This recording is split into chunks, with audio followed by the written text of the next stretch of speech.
আইন শৃঙ্খলার অবস্থা খুব খারাপ। এই তৃণমূলকে অবিলম্বে তাড়াতে হবে। এই তৃণমূলের আমলের বাহ্যের অবস্থা খুব খারাপ হয়ে যাচ্ছে, কিন্তু বিজেপি কোনোভাবেই এর থেকে বাঁচতে পারবে না। কারণ বিজেপি হচ্ছে ডাকাত আর তৃণমূল হচ্ছে চোর। এই চোর আর ডাকাত মিলে দেশটাকে, বাংলাটাকে ধ্বংস করছে। এই চোর তৃণমূল আর ডাকাত বিজেপির বিরুদ্ধে বাংলার মানুষ একটা হয়ে লড়াই করে। দেখো, একটা জিনিস খুব লজ্জা লাগছে ভাবতে গেলে। আমরা খুব বিচলিত এবং খুব লজ্জিত যে যেই ধর্ষণকে কাণ্ড কেন্দ্র করে, যেই ধর্ষণের মতো ন্যাক্কারজনক একদম ঘৃণ্য একটা অপরাধ, যার জন্য আজকে দেশ, বাংলা, গোটা বিশ্ব তোলপাড়, গোটা পৃথিবীর বিভিন্ন প্রান্তে ধর্ষণ হচ্ছে।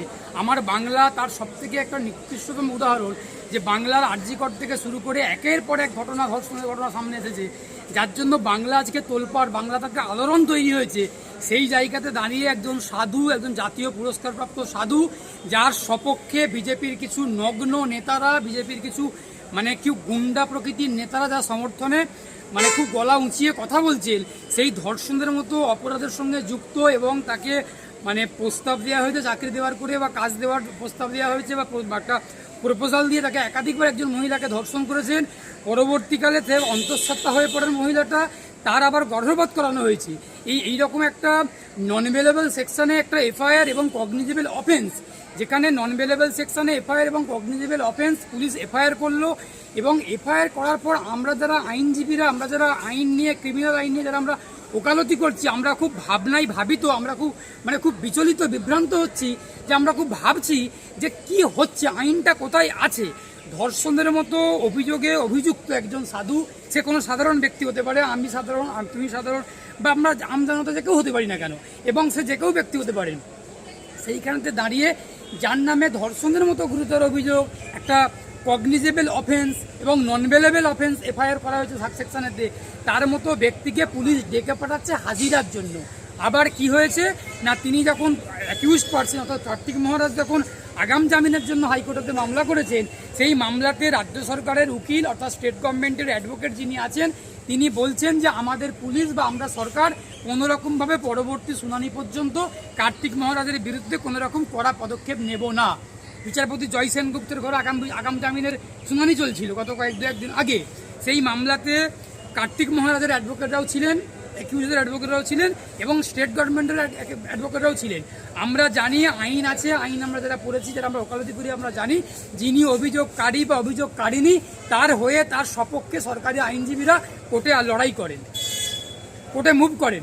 সেইখানেতে দাঁড়িয়ে সরকারের আইনজীবী অ্যাডভোকেট জেনারেল কিশোর দত্ত সরকার কোর্টকে বললেন যে আগামী শুনানি না হওয়া পর্যন্ত আমরা কোনোরকমভাবে কার্তিক মহারাজ, অর্থাৎ যিনি ধর্ষণের অভিযোগে অভিযুক্ত, যিনি গর্ভপাতের অভিযোগে অভিযুক্ত, গুরুতর অভিযোগে অভিযুক্ত, যার বিরুদ্ধে নন বেলেবল সেকশনে এফআইআর আছে, যার বিরুদ্ধে কগনিজেবল অফেন্সের এফআইআর আছে, তাকে আমরা কোনোরকম কড়া পদক্ষেপ নেব না, পুলিশ কোনোরকম কড়া পদক্ষেপ নেবে না, আমরা ছাড় দিয়ে রাখলাম।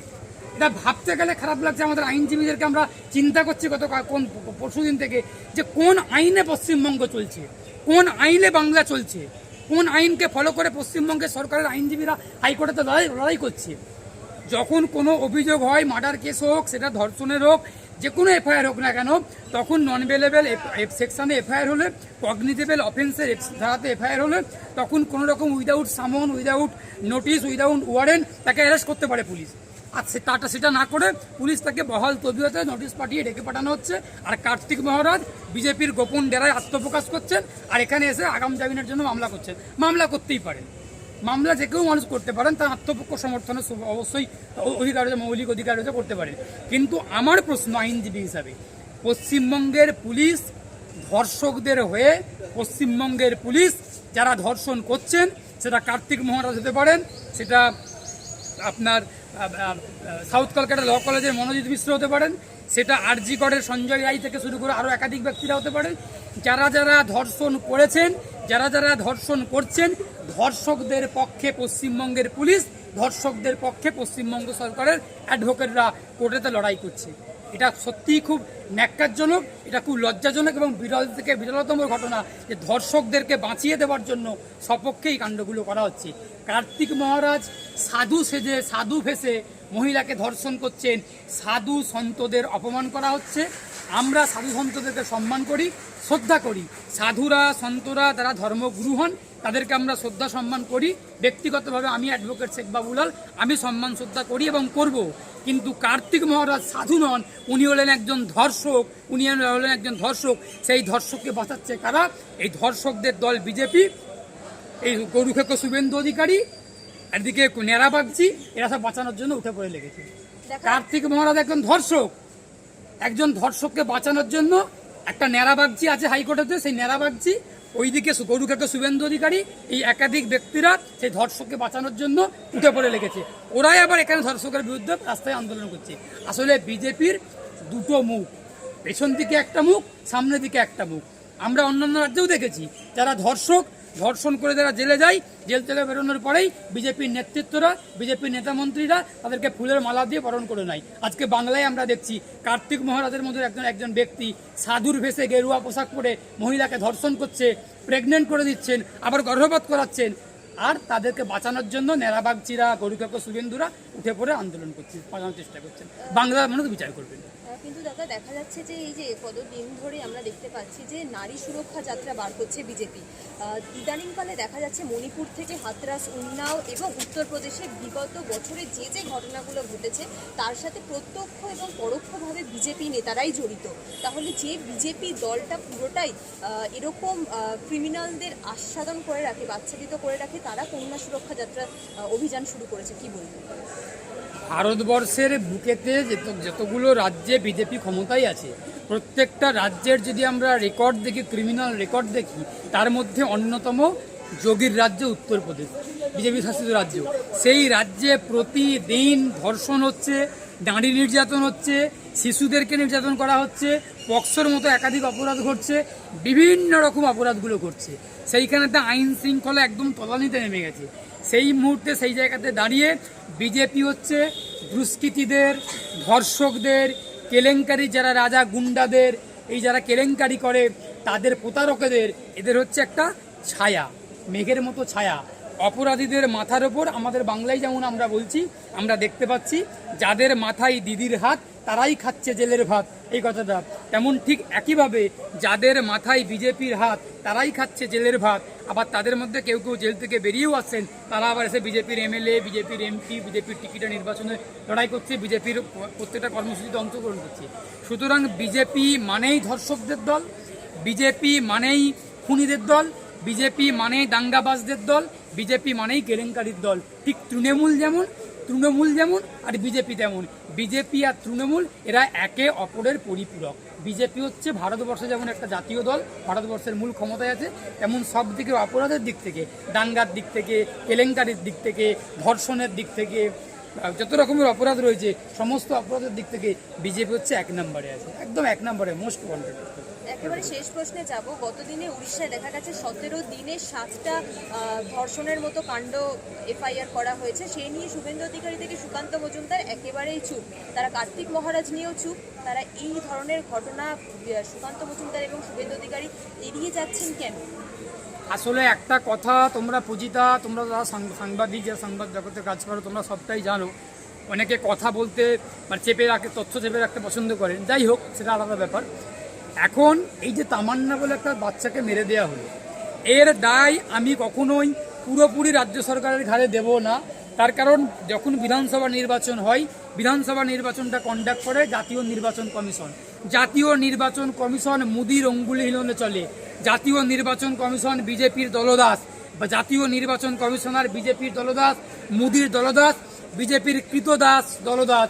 সেই জাতীয় নির্বাচন কমিশন তারা নিরাপত্তা দিতে পারেনি। কালীগঞ্জের যে নির্বাচন, বিধানসভা উপনির্বাচন হলো, সেই উপনির্বাচনের ফলাফলের দিন পর্যন্ত, তার কদিন পর পর্যন্ত আইন শৃঙ্খলা রক্ষার দায় জাতীয় নির্বাচন কমিশনের ঘাড়ে ছিল। তাহলে জাতীয় নির্বাচন কমিশন কেন নিরাপত্তা দিতে পারল না? তামান্নার মতো একটা শিশুকে কেন খুন হতে হলো? কারা বম মেরেছে সেটা আমরা সবাই জানি। যারা বম মারলো তাদেরকে অবিলম্বে গ্রেপ্তার করতে হবে, তাদেরকে শাস্তি দিতে হবে। এটা বাংলার মানুষের মৌলিক দাবি, এটা আমার দাবি, তোমার দাবি, আমাদের দাবি। কিন্তু পাশাপাশি কথাটা কেউ বলছে না যে কারা বম মারলো, তাদেরকে বম মারতে সাহায্য করলো কারা, তাদেরকে বম মারতে সহযোগিতা করলো কারা। কালীগঞ্জে বম মারলো তৃণমূলীরা, আর তাদেরকে বম মারতে সাহায্য করলো বিজেপির নির্বাচন কমিশনার। জাতীয় নির্বাচন কমিশন, তার দায়িত্ব ছিল কালীগঞ্জের আইন শৃঙ্খলা রক্ষা করা এবং নির্বাচনের পর পর্যন্ত নিরাপত্তা সুনিশ্চিত করা। কালীগঞ্জের মানুষের নিরাপত্তা সুনিশ্চিত করতে পারলো না জাতীয় নির্বাচন কমিশনার, কারণ জাতীয় নির্বাচন কমিশনার বিজেপির দলদাস, মোদির কৃতদাস। সেই জন্য নিরাপত্তাকে আলাদা করে রেখেছিল, যার জন্য তৃণমূলীরা সুযোগ নিয়ে বম মারতে পারলো।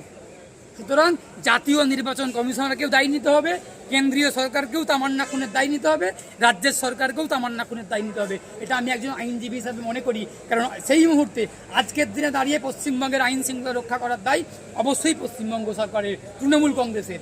কিন্তু যেখানে নির্বাচন হবে, লোকসভা নির্বাচন, বিধানসভা নির্বাচন, উপনির্বাচন, সেখানে আইন শৃঙ্খলা রক্ষার দায় সেই মুহূর্তে, সেই সময়ে দাঁড়িয়ে জাতীয় নির্বাচন কমিশন অর্থাৎ কেন্দ্রীয় নির্বাচন কমিশনের দায়িত্ব, সেই দায়িত্ব জাতীয় নির্বাচন কমিশনার পালন করতে পারেনি। এর দায়টা জাতীয় নির্বাচন কমিশনারকে নিতে হবে এবং রাজ্য সরকারকেও নিতে হবে।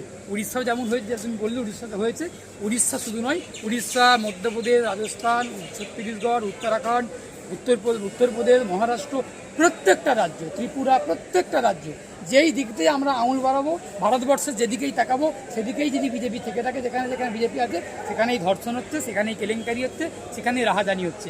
বলার কিছু নেই, অত্যন্ত লজ্জার বিষয়। আর গরুকেকো শুভেন্দুরা, এদিকে নেড়াবাগচিরা, সুকান্ত মজুমদাররা বাংলায় রেড়ে করে আওয়াজ তুলেছে। অবশ্যই বাংলার আইন শৃঙ্খলার অবস্থা খুব খারাপ, এই তৃণমূলকে অবিলম্বে তাড়াতে হবে। এই তৃণমূলের আমলে রাজ্যের অবস্থা খুব খারাপ হয়ে যাচ্ছে, কিন্তু বিজেপি কোনোভাবেই এর থেকে বাঁচতে পারবে না, কারণ বিজেপি হচ্ছে ডাকাত আর তৃণমূল হচ্ছে চোর। এই চোর আর ডাকাত মিলে দেশটাকে, বাংলাটাকে ধ্বংস করছে। এই চোর তৃণমূল আর ডাকাত বিজেপির বিরুদ্ধে বাংলার মানুষ এক কাট্টা হয়ে লড়াই করে।